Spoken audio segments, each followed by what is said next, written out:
I remember this one story told to me by my school teacher when I was a kid.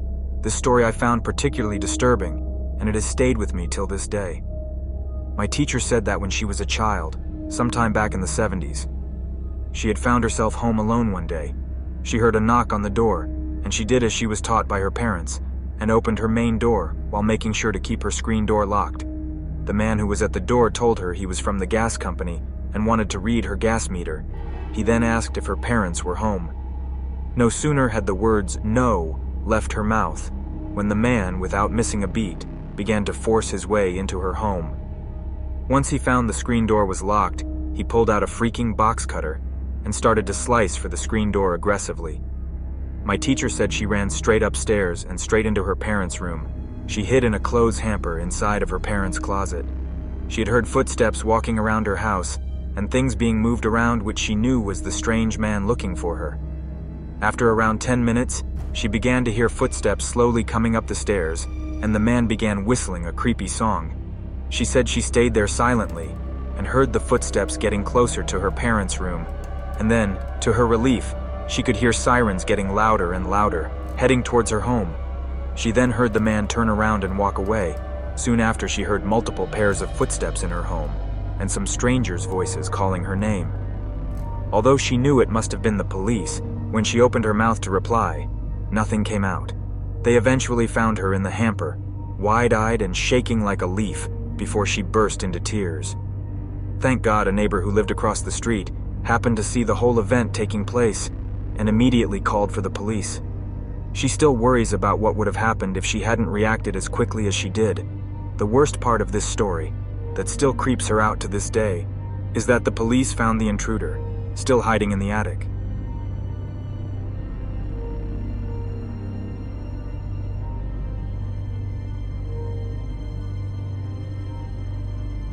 Last year, I had a job working the night shift as a palliative care RN in an enormous nursing home.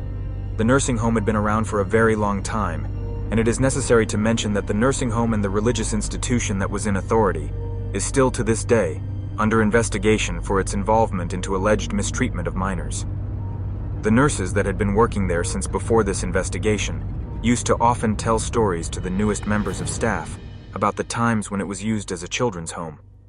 In particular, they mentioned that at this time, when children passed away in the home, they were usually buried in the rose garden, and that this rose garden was currently buried beneath the new wing of the nursing home. On numerous occasions during my years working at this home, I would have terminally ill elderly patients wake up in the middle of the night, shouting and screaming, asking me to please remove the naughty little girl in the room, or please tell the little boy to stop watching them from the end of the bed. He keeps staring at me. The fact that this was a huge, old, dark, and creepy building that had such a morbid past, and then this regular occurrence with the elderly patients, meant that most of the staff were terrified and refused to do their rounds alone whenever this would happen. We were all scared of that place. It felt so cold and empty. I was far from the only person this happened to either. It was a regular occurrence until I finally decided I'd had enough and left the job.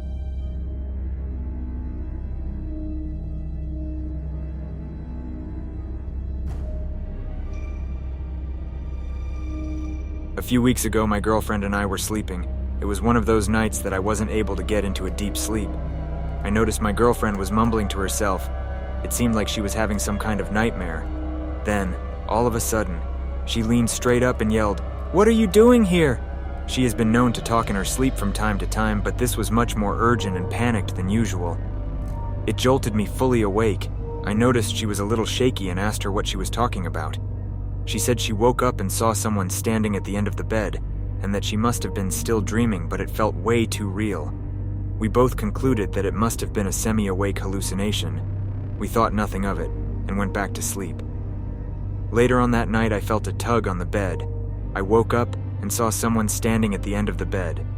There was also a rancid smell. I jumped and asked, "What are you doing here?" To which there was no reply. Just then, my girlfriend woke me up. I had been dreaming the identical thing she had and had said the exact same words.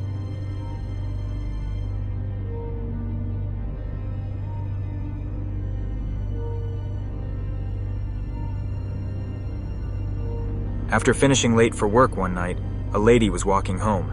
It was around midnight, and this night in particular had an eerie feel to it. The lady clutched her purse tightly and began to pick up her pace. She lived in an apartment that had an elevator. Feeling relieved to finally arrive at her building, the lady began to relax. She entered the elevator, and just as the doors were about to close, a strange hooded man with a dark red coat stuck his foot in the elevator, which caused the doors to reopen.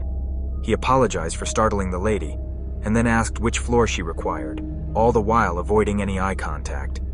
She responded, trying not to sound nervous, and the man pressed her floor, as well as the floor below. On the way up, the man asked her if he could use her cell phone, but she refused and said her battery was dead, as she was suspicious of the man. She then isolated herself in the corner of the elevator. After an uncomfortable silence, the elevator stopped at the floor below the one the lady was headed to. The hooded man slowly began to walk out of the elevator doors, and then suddenly stopped and turned around, facing the lady in the elevator. He then just blankly stared at the lady with a menacing grin without any movement. And that is when the lady saw a giant scar and some scratch marks on the man's face. The lady felt an ice-cold chill through her body, and she resisted the urge to scream.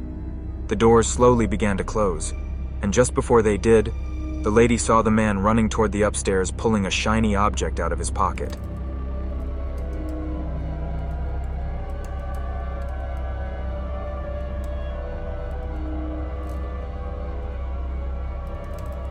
My grandfather died 3 days ago. The security guard that resides in our neighborhood knocked on our door this morning.